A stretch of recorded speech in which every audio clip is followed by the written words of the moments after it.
मिला है मान भारत को, उन्हीं सतियों की शक्ति पर टिके हैं चांद और सूरज, ऐसे महात्माओं की शक्ति पर।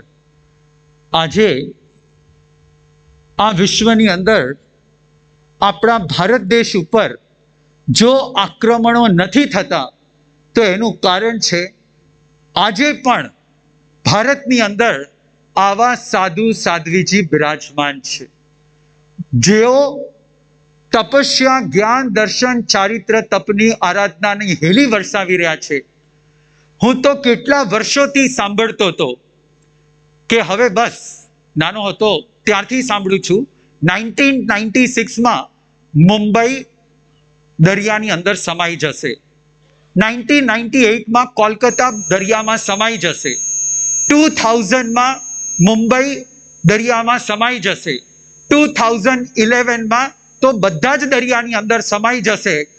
પણ હું આજે પણ કહું છું, જ્યાં સુધી સાધુ સાધ્વીજી બિરાજમાન છે ત્યારે કોઈની તાકાત નથી કે આ પૃથ્વીને દરિયાની અંદર સમાવી શકે. હર્ષ હર્ષ. અને એવા આનંદ કુમાર, એમની દીક્ષા થઈ ગઈ છે. પણ પ્રશ્ન એવો છે કે ત્યારે આપણો સમાજ ખૂબ ગરીબ હતો, ખેડૂત વર્ગનો હતો, અને એ વખતે જેમ અત્યારે નોલેજનું હબ એ બેંગ્લોર કહેવાય છે. અડધા કલકત્તા વાસીઓ લગભગ બેંગ્લોર શિફ્ટ થઈ રહ્યા છે. ત્યાં જ મને અમિતભાઈ પણ મળ્યા હતા અને એટલે હું અહીંયા આવ્યો છું.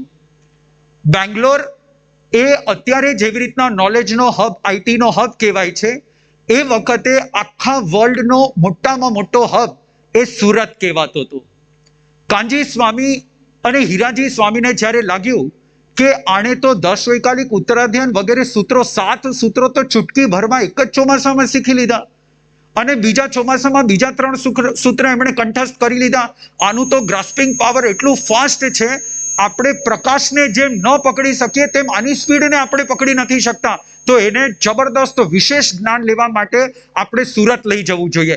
એને ચોકોરનું જ્ઞાન મળવું જોઈએ, એને સંસ્કૃત શીખવું જોઈએ, એને પ્રાકૃત શીખવું જોઈએ. તે વખતના સ્ટેન્ડર્ડની અંદર જે ચાલતું હતું, જે પોલિટિકલ લેવલ ઉપર, ઇકોનોમિકલ લેવલ ઉપર ને વર્લ્ડ વાઇડ જે ચાલતું હતું, ટોટલ કમ્પ્લીટ નોલેજ એને મળવું જોઈએ. ક્યાં મળશે? સુરત મળશે.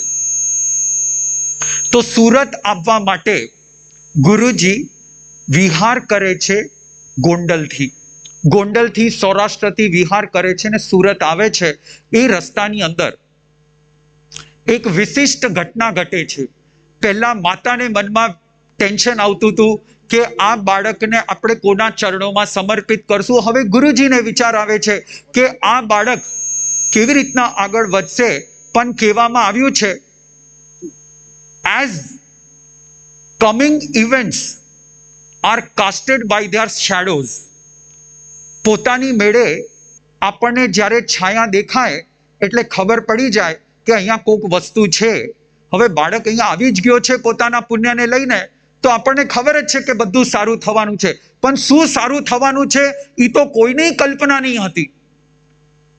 એક એવો પ્રસંગ આજથી 250 વર્ષ પહેલા, જે કટ્ટરતા હતી, કટ્ટરતા, જૈનોની વચ્ચે જે કટ્ટરતા હતી, એ કટ્ટરતાનો આજે નાશ થવાનો છે. જુઓ આ બાળકના પગલા, હજી તો 13 વર્ષનો સાધુ છે, અને આ 13 વર્ષના સાધુના પુણ્યથી